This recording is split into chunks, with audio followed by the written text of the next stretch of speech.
वंदे मातरम। प्यारे साथियों, नमस्कार, जय हिंद। मैं विवेक चौधरी आप सभी का स्वागत करता हूं आपके अपने YouTube चैनल कंपटीशन गुरु में। प्यारे दोस्तों, उत्तर प्रदेश पुलिस कांस्टेबल का एग्जाम 8, 9 और 10 जून को है। आज 5 जून है। केवल 3 दिन का समय हमारे पास है। इन 3 दिनों में हम क्या रणनीति बनाएं जिससे कि हमारा सिलेक्शन पक्का हो सके। प्यारे दोस्तों, आपने लगातार मेहनत की है, अब सिलेक्शन का इंतजार आप लोग कर रहे हैं। लेकिन प्यारे दोस्तों, इस वीडियो के माध्यम से मैं आप लोगों को वो सारी चीजें बताऊंगा जिनको लेकर के आप चिंतित हैं। जैसे आप लोग कैसे तुक्का लगाएं, अगर कोई क्वेश्चन समझ में नहीं आ रहा है उसे तुक्का से कैसे हैंडल आप कर सकते हैं, क्या अंतिम समय में आपको पढ़ना चाहिए और क्या आपको छोड़ना चाहिए, ये जानेंगे।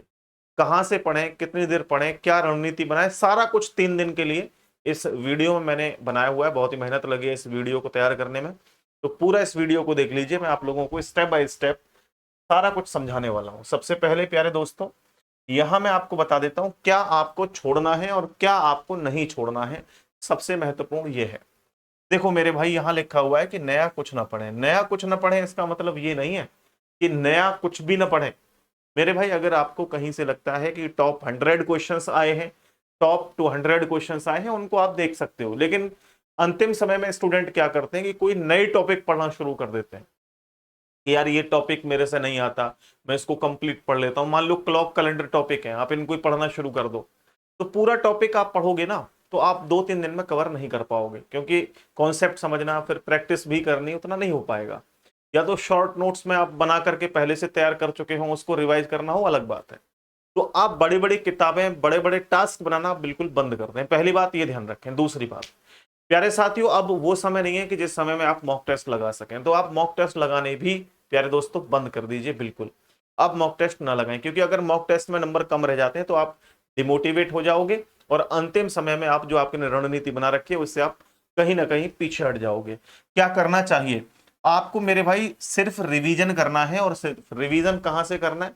जो आपने नोट्स तैयार किए थे किए थे, आप जिस भी टीचर से पढ़े हो आपने नोट्स जरूर बनाए होंगे, शॉर्ट नोट्स भी बनाए होंगे। लगातार मैं वीडियो समय समय पर बना करके बताता रहता हूं कि आप शॉर्ट नोट्स जरूर बनाएं प्यारे दोस्तों, तो उनको आप अंतिम समय में पढ़ सकते हैं। जैसे इंपोर्टेंट फॉर्मूले हो गए, वन लाइनर क्वेश्चंस हो गए, या हिंदी के कोई टॉपिक हुआ तो उसके जो इंपोर्टेंट फैक्ट हैं वो हो गए, है ना, या जीके के कुछ फैक्ट हैं वो हो गए। इसके बाद जो सबसे महत्वपूर्ण है वो है पर्याप्त नींद लें। अब एग्जाम समय में क्या करते हैं स्टूडेंट कि नींद नहीं आती उनको, वो 2-3 घंटे नींद पूरी कर ली, बोला पढ़ाई पढ़ाई, इस तरह से लगे रहते हैं। अंतिम समय में कोई पढ़ाई नहीं होती है। आपको अंतिम समय में अपने शरीर को रेस्ट देना चाहिए। जैसे कि आपने पूरे साल जो मेहनत की है, जो पढ़ा है, वो आपके दिमाग में सही से स्टोर हो सके और अंतिम समय में आप उसे निकाल करके अपने एग्जाम को सही ढंग से दे सकें। तो आपको कम से कम 7 से 8 घंटे पर्याप्त नींद प्यारे दोस्तों लेनी है। इससे कम नींद नहीं चलेगी। इससे कम नींद लोगे तो एग्जाम में चाहे कितना भी आपको पढ़ना आपने पढ़ा है, आप एग्जाम में क्वालिफाई नहीं कर पाओगे एग्जाम को। इसके बाद में आपके लिए सबसे महत्वपूर्ण जो टॉपिक है वो है प्यारे दोस्तों रीजनिंग। रीजनिंग के आप लोग जानते हैं कि 55+ क्वेश्चंस पूछे जाते हैं। हमारा टारगेट 50+ का रहना है। उस टारगेट को अचीव करने के लिए मैंने एक वीडियो बनाई थी कि इन टॉपिक पर थोड़ा ध्यान दें, 10-15 दिन पहले। आज 3 दिन बचे हैं, तो अब वो समय नहीं है कि मैं फिर से वो सारे टॉपिक आपको लिखवा दूं कि इनको कवर कर लो ना। एक बार बहुत ही कीमती समय में से थोड़ा सा समय निकाल करके कोडिंग डिकोडिंग टॉपिक हुआ, इसमें आप देखें कहाँ गलती कर रहे हैं, उनको कवर कर लें। ब्लड रिलेशन में खास तौर पे जो इशारे वाले प्रश्न होते हैं उनको एक बार देख लीजिएगा। दिशा और दूरी, न्याय निगमन, वैन डायग्राम या वैन आरेख, इन टॉपिक को आप जरूर देख लीजिएगा। और मैं ये नहीं कह रहा कि इनसे ही सारा पेपर बनेगा, नहीं। पेपर तो आपका पूरी रीजनिंग से आना है। 55 क्वेश्चन बनाना कोई आसान बात नहीं है, ठीक है। इसके बाद पुलिस प्रणाली यानी मेंटल एप्टीट्यूड, जनहित याचिका और पुलिस विभाग से जुड़े जो बेसिक सवाल होते हैं उनको आप जरूर देख लेना। कहीं ना कहीं से नोट्स आपके पास हो, ठीक है, नहीं मैं प्रोवाइड करवा दूंगा। अब आपको जो स्किप करना है एग्जाम हॉल में वो क्या करना है, आप लोग ध्यान रखना है रीजनिंग में। रीजनिंग में कुछ टॉपिक ऐसे होते हैं जैसे एनालॉगी हो गया, जैसे नंबर सीरीज हो गया, या मिसिंग नंबर हो गया, पजल टॉपिक हो गया, सीटिंग अरेंजमेंट टॉपिक हो गया। कुछ क्वेश्चंस बहुत ज्यादा समय ले जाते हैं और फिर भी हम लोग समय देते रहते हैं, समझ नहीं आया फिर भी समय देते रहते हैं। तो वो चीजें हमें स्किप करनी है प्यारे दोस्तों, क्योंकि केवल हमें उसी बात पे ध्यान नहीं देना है कि इस क्वेश्चन को करना ही है जी ना, हमें ये भी जानना जरूरी है कि कौन सा प्रश्न हमें स्किप करना है। क्योंकि अगर आप एक ही प्रश्न में लगे रहे तो आपको अंत में समय नहीं मिल पाएगा और आप कहीं ना कहीं समय के ना होते हुए आप एग्जाम में सभी क्वेश्चंस को हिट भी नहीं कर पाओगे, जो आते होंगे उनको भी नहीं कर पाओगे फिर।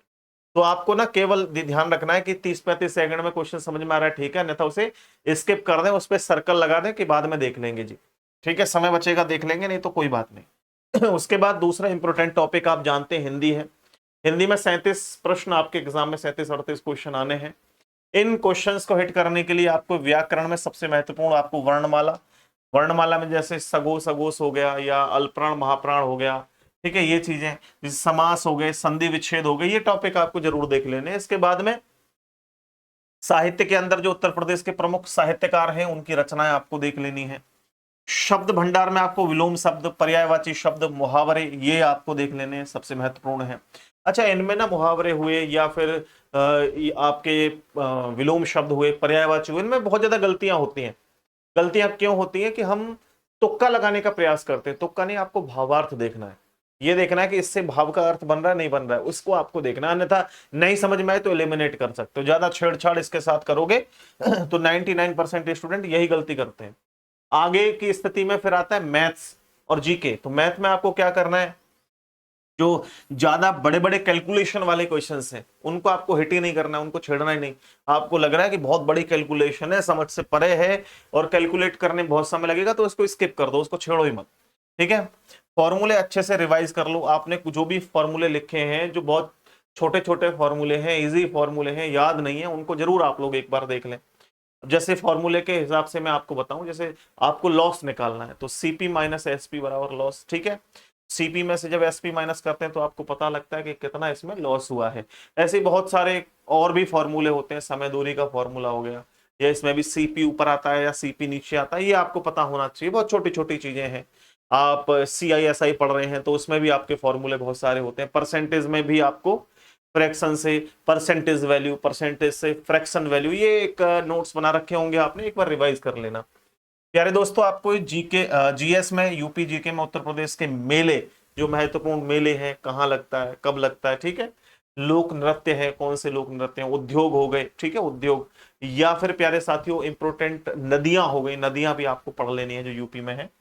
करंट और पॉलिटी में आप लोगों को हाल ही में जो नियुक्तियां हुई हैं, ठीक है, यूपी सरकार की जो योजनाएं रही हैं वो योजनाएं आपको देख लेनी है। महत्वपूर्ण कुछ अनुच्छेद हैं, जैसे प्रेसिडेंट हो गया, संसद हो गया, या और भी बहुत सारे अनुच्छेद हैं, वो आपको देख लेने हैं। फंडामेंटल राइट्स हो गए, ठीक है, मौलिक अधिकार, ये सब आप लोगों को देख लेने। इसके बाद प्यारे दोस्तों यहां बात कर लेते हैं हम लोग ना, सबसे पहले जो आपको पेपर में किस तरीके से क्वेश्चंस को सॉल्व करना है या कैसे आपको सब्जेक्ट को हैंडल करना है। आप लोग जानते हैं कि आपके एग्जाम के अंदर 4 विषय हैं टोटल। सबसे पहले हिंदी, फिर जीके, उसके बाद में मैथ्स है, फिर रीजनिंग है। ये 4 विषय आपके पास है। आपको किस तरीके से इनको डील करना है, देखो इस तरह से डील करना है आपको कि पहले आप मैथ्स को सॉल्व मत करना। बहुत सारे स्टूडेंट पहले मैथ या रीजनिंग करना शुरू कर देते हैं, क्योंकि रीजनिंग इजी लगता है, बोला जी रीजनिंग कर लो पहले। नहीं, रीजनिंग भी इजी नहीं होता।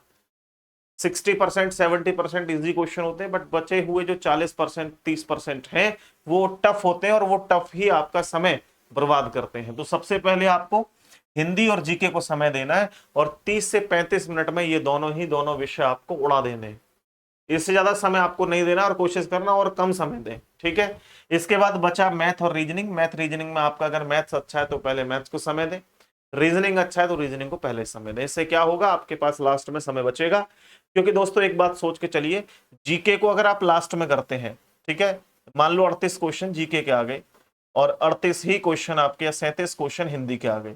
आपने कहा मैं पहले ना एक काम कर लेता हूं, पहले मैथ्स को कर लेता हूं। तो मैथ में बहुत सारे क्वेश्चन ऐसे होंगे जो एक एक क्वेश्चन ही 5-5 मिनट लगा देगा, और अगर 5 मिनट एक ही क्वेश्चन में घिरे रहे ना आप, तो फिर आपका जीके भी हो गई और हिंदी भी हो गई, कुछ नहीं होगा, सिलेक्शन भी नहीं होगा, कुछ नहीं हो सकता। तो पहले हिंदी जीएस को छेड़ो, उसके बाद मैथ्स या रीजनिंग को छेड़ सकते हो। मान लो मैथ में क्वेश्चन कोई फंसेगा भी तो 1-2 क्वेश्चन, लेकिन उन्हें 1-2 के चक्कर में आपकी पूरी जीके खराब हो जाएगी। तो पहले आपको इनको नहीं छेड़ना है, मैथ और रीजनिंग को, इनको बाद में देखना है।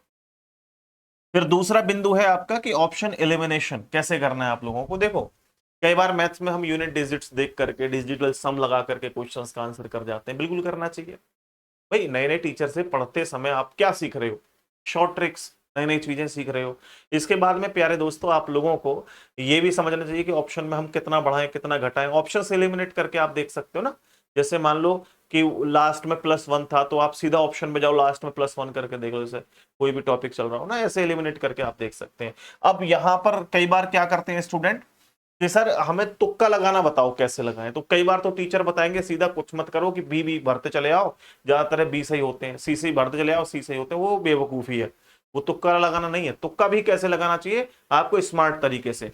तुक्का लगाने का बेस्ट तरीका ये है कि मान लो 4 ऑप्शन है, 4 में से 2 आपको पक्का पता है कि ये ऑप्शन नहीं हो सकते, ठीक है, ये नहीं हो सकते, या आपको ये पता है कि इन दोनों में से कोई एक सही है। क्या मैं कह रहा हूं, या तो ये पता है आपको दोनों में से कोई भी सही नहीं है, या आपको ये पता है इन दोनों में से कोई एक सही है, तब वहां तुक्का काम करता है 50-50 में।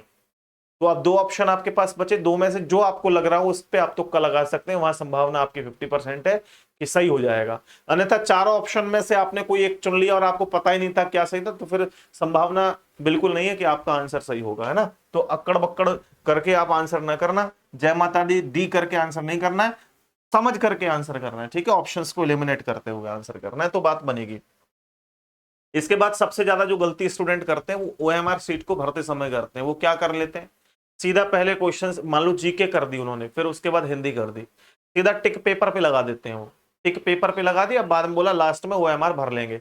ये बहुत बड़ी गलती हो जाएगी, ऐसा आपको नहीं करना है। क्या करना चाहिए आपको, जैसे ही क्वेश्चन आपने सॉल्व किया तुरंत उसका ओएमआर भर दो, तुरंत भर दो मेरे भाई, देर मत लगाओ। क्योंकि कई बार मैंने देखा है, मैंने खुद पेपर दिए हैं, तो मैं देखता हूं कि स्टूडेंट अंतिम समय पे भरते हैं और फिर कॉपी ले ली जाती है, लेकिन फिर भी आपको समय नहीं मिल पाता ओएमआर के जो बिंदु होते हैं उन्हें भरने का। तो उससे क्या होता है, जो आते थे क्वेश्चन तब भी हम ओएमआर नहीं भर पाए, तो उससे भी नुकसान, बहुत बड़ा नुकसान होता है और सिलेक्शन नहीं हो पाता है। तो साथ के साथ आप ओएमआर को भरते रहना, ठीक है। और इसके बाद में जैसा कि मैंने बताया 8, 9 और 10 तारीख को पेपर है और आज 5 तारीख है। अब इस बचे हुए समय में आपको अपने कागज कंप्लीट कर लेने चाहिए जो एग्जाम हॉल में आपको जरूरत पड़ने वाली है। सबसे पहले आज ही आप एडमिट कार्ड प्रिंट आउट करा लेना, ठीक है। एडमिट कार्ड आप लोगों के आ चुके हैं, ये भी पता लग गया है कि कब कहां किस शहर में आपका एग्जाम है। ओरिजिनल आईडी के साथ आपको आधार कार्ड और पैन कार्ड लेके जाना है।